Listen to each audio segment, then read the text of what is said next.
this is going to be a hot take, and it's either going to get me canceled or people are going to be like, you're right.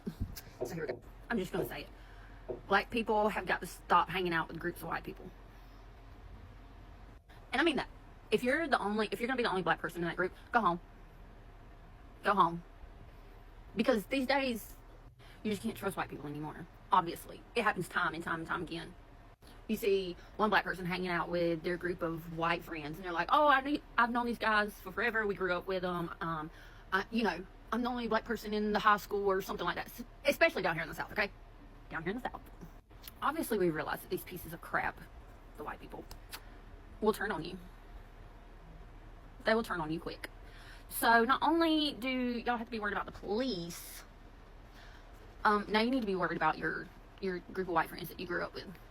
And am I saying every white person's like that? No, obviously not. Okay, but better be safe than sorry, right? And that's a shame. But I just keep seeing it happen. And like over the past, 2 or 3 years, especially, if you know what I'm talking about, people have just gotten louder and prouder about it. So really, it all boils down to like a lack of empathy these days. That's a whole nother subject though. But yeah, and don't come for me about my hair. I just got them running 5 miles. Got to teach your kids, especially your kids that are hanging out with rich white kids, that is not good. You gotta stop letting them hang out with rich white kids. This Nolan Wells situation never should have happened. The parents of Nolan Wells should have known better than to let him hang out with these kids. I have an older son. I'm not saying it's the parents' fault, but I'm just saying it happens all the time. My older son is half black. He looked more black than he did half. But he got into a similar situation. He was fighting with a bunch of rich kids in North Atlanta, the North Atlanta suburbs, the richest neighborhood in Cherokee County, Georgia. And he was fighting with a bunch of boys over a girl. And lucky for him, he didn't wind up dead. He just wound up locked up for a while. But it could have wound up with him being killed. And, we as parents, we have to do a better job in informing our children about who they should and shouldn't hang out with, because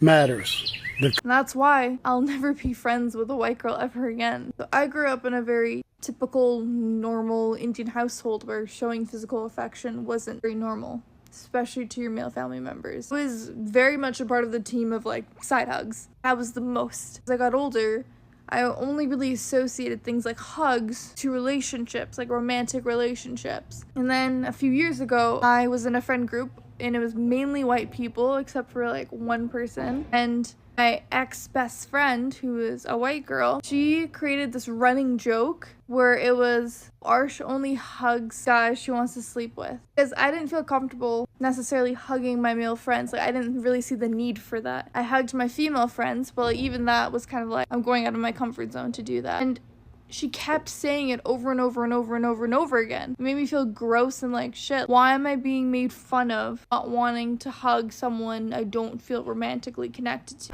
Black people have got to stop hanging out with groups of white people. I'm gonna keep it a buck with you, okay? I would trust one white boy with a group of black boys before I trust my son with a group of white boys. This is not me trying to be racist or anything, okay? Because honestly, there's some cool-ass white people out there. Not gonna lie, okay? I have so many white supporters that are so genuine, so caring, so loving, so optimistic, so full of just purr, they just, you could tell they have, like I said, pure intention. But you never know how a person is raised.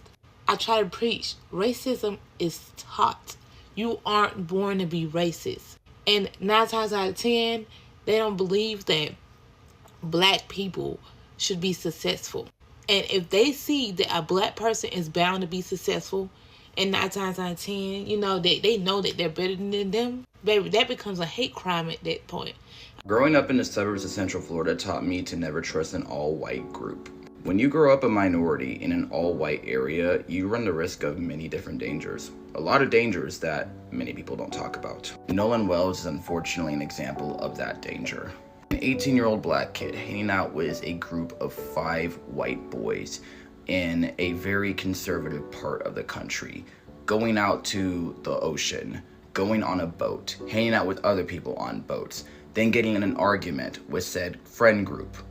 That literally spells what it spells. That same friend group, by the way, deactivating all of their social media and their families lawyering the fuck up. What do you think that fucking spells? As somebody who grew up in that type of environment where I could have died too, it is more dangerous to be in an affluent white area as a minority than it is to be in the hood.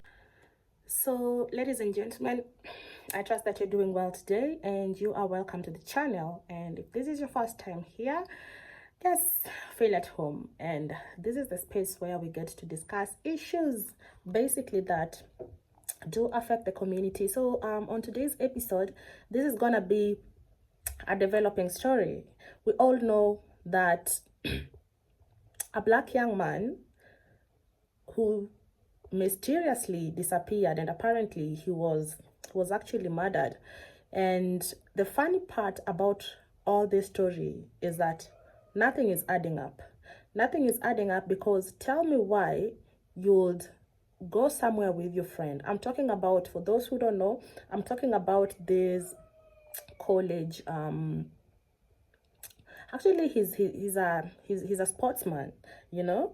And up to this point, we don't know, like, is it because of jealousy, what transpired? Is it because something else just happened? Nobody knows, because everybody wants the answer. I'm talking about Nolan Xavier Wells, who apparently went to a boat riding with his white friends.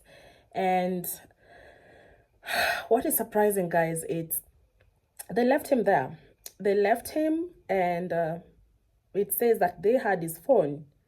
And there's just a lot of questions, but that is not what we are going to discuss today. You've seen like a lot of white people are coming online, and they're actually warning you. They're telling you that it is not safe with them. You should not leave your kids with them. You should not let your kids, black kids, hang out with them. And I'm here asking myself, like, this is just like a lot of steps backward, because what are we really building for the next generation? Like, people have fought a lot, lives have been lost for just to have that peaceful coexistence.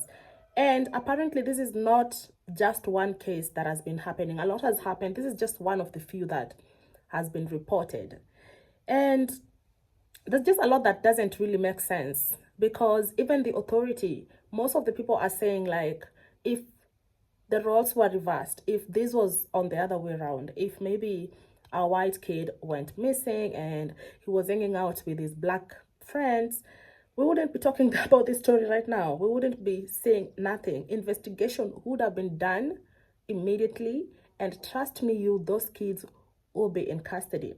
But the topic of discussion is today that I want to pass across each and every other black person. I know, yes, I know, I understand you have white friends, we all have white friends, but they are telling you, they are warning you that they are not safe. It is not safe to leave your kids with them. It is not safe to be around them for quite some time, or even for a long time. Or if you want to hang out, just make sure, like, you are in a safe space where maybe if something happens, somebody else might come to your rescue or something like that. So guys, this story is actually developing right now. A lot of people have come forth. They've shown their support. A lot of people have pledged that they're going to make sure that they come to the bottom of this. But this just draws me back to the times where the hashtag Black Lives Mattered originated. You remember Floyd and all that. And it's becoming not safe. around certain people. Because how are you going to pass this information to the other generation or to the next generation or to your kids that, you know what, because you cannot choose friends for your kids, rather, because these kids, they go to school, they meet different people, and before you know it, like, your life is just gone like that. So ladies and gentlemen, just in case you're new here, my name is Yvonne, and I want to thank you so much for constantly supporting me, for sharing my channel, for leaving your comments down below, for liking, for subscribing. Yes, and to my returning subscribers, thank you so much for always supporting me into this course. It is because of you that I get this energy to be bringing you such content, and you know how we do. Until next time.